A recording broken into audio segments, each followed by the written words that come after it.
আসসালামু আলাইকুম রহমতুল্লাহি আবরাকাতু। সুপ্রিয় দর্শক, কেমন আছেন? আশা করি আল্লাহর রহমতে ভালো আছেন। আপনি কি জানেন আপনার অসংখ্য আমল বরবাদ হয়ে যাচ্ছে?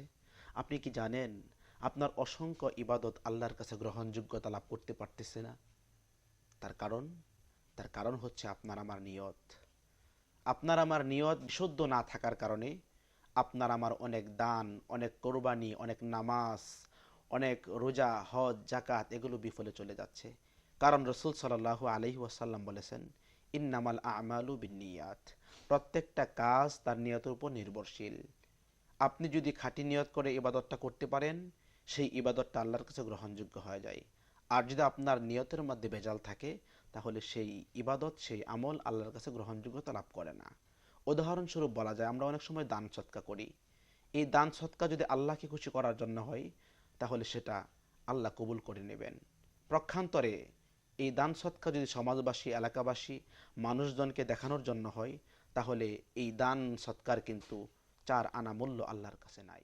আমরা অনেকেই কোরবানি করে থাকি। কোরবানির সময়ও আমাদের সেম ভুল হয়ে যায়। অনেকেই গোশত খাওয়ার জন্য কোরবানি দেই, আবার অনেকেই আল্লাহর নৈকট্য হাসিলের জন্য কোরবানি দেই। প্রক্ষান্তরে দুজনেই গোশত খায়, কিন্তু যার নিয়ত শুদ্ধ সে কুরবানির গোশতও খায়, তার কুরবানিও কবুল হয়। কিন্তু যার নিয়ত শুদ্ধ নয়, যিনি গোশত খাওয়ার জন্য কোরবানি দেয়, সে গোশত খাইতে পারে কিন্তু তার কুরবানি কবুল হয় না।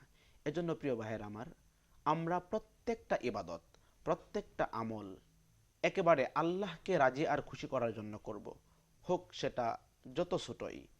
রসুল আকরাম সাল্লাল্লাহু আলাইহি ওয়াসাল্লাম বলেছেন, আখলিস দীনাকা ইয়াকফিকাল আমালুল কলিল, তোমার আমল যত ছোটই হোক, তুমি খালেসভাবে এখলাসের সহিত নিয়ত বিশুদ্ধতার সাথে আমলটা করতে পারো, সেটা আল্লাহর কাছে গ্রহণযোগ্য হবে।